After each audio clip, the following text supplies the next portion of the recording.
Good morning. So niyan po tayo fresh nga isda galing sa ating kadagatan. Libre na. Yapa. Tola, sukba, kilaw, unsa ba to?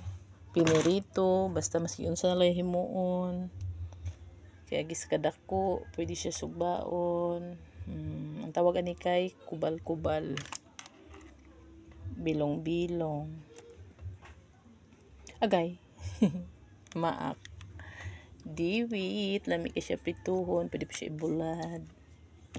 So, more to guys.